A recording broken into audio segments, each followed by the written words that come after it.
नमस्कार, स्वागत है आपका हमारे खास कार्यक्रम में। और मैं हूं आपके साथ गौरव राजेंद्र।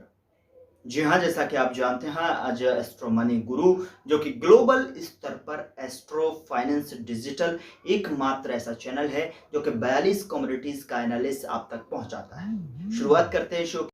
निर्यातकों का कहना है कि शुरुआती अनुमान बताते हैं कि कपास की खड़ी फसल का भी 25% हिस्सा खराब हो गया था और देश में कच्चे पाम की कमी की आशंका थी। अलग अलग सिंध और पंजाब में कपास की फसल के बाढ़ के नुकसान के मद्देनज़र संघीय सरकार ने बुधवार को एक समिति बनाई जो बीज कंपनियों के साथ बातचीत करेगी और उन्हें स्थानीय बाजार में अत्याधुनिक कपास के बीज पेश करने की सुविधा प्रदान करेगी।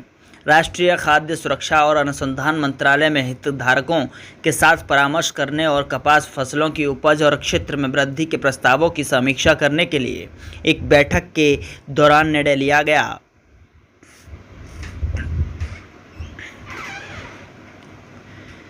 हमने अपनी एक मांग पर गौर करने के लिए वित्त मंत्री मिफ्ताह इस्माइल से संपर्क किया है। उन्होंने कहा कि कपास की मांग की वास्तविक गणना 15 सितंबर के बाद की जाएगी। उन्होंने कहा कि हमें भारत से 25 लाख गांठ आयात करने की आवश्यकता आ सकती है।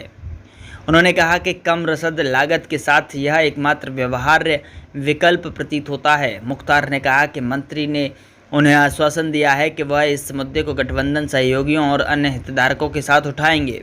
पिछले हफ्ते वित्त मंत्री मिफ्ताह इस्माइल ने कहा कि उन्होंने व्यक्तिगत रूप से भारत से सब्जियां के आयात की अनुमति देने के विचार का समर्थन किया था और अंतर्राष्ट्रीय संगठनों ने राहत कार्यों में हिस्सा के रूप में भारत से खाद्य पदार्थों के आयात के लिए पाकिस्तान से संपर्क किया था। हालांकि मंत्री ने कहा कि इस संबंध में फैसला गठबंधन सहयोगियों से विचार विमर्श के बाद लिया जाएगा। कपड़ा निर्यातकों को समर्थन देने के लिए श्री मुख्तार ने कहा कि एसोसिएशन ने निर्यातकों के सामने तरलता की कमी को हल करने के लिए वित्त मंत्री के साथ लंबित रिफंड का मुद्दा उठाया है। साथ ही फेडरल बोर्ड ऑफ रेवेन्यू के पास निर्यातकों के लंबित रिफंड 36 अरब रुपए के आस्थगित बिक्री करके थे, जबकि 32,000 लंबित मामलों को नियत समय में वितरित किया जाना है। एसोसिएशन में लंबित मामलों को निस्तारण में सुधार की मांग की है।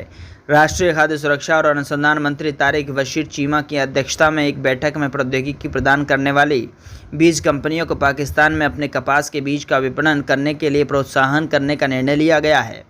चीमा ने कहा है कि नवीनतम बीज प्रौद्योगिकी उत्पादक बढ़ाने में मदद करेगी, जबकि इस क्षेत्र को प्रौद्योगिकी के हस्तांतरण से लाभ होगा। साथ ही किसानों को इस तरह से प्रोत्साहन के माध्यम से एकाधिक कपास उगाने के लिए प्रोत्साहित किया जाएगा।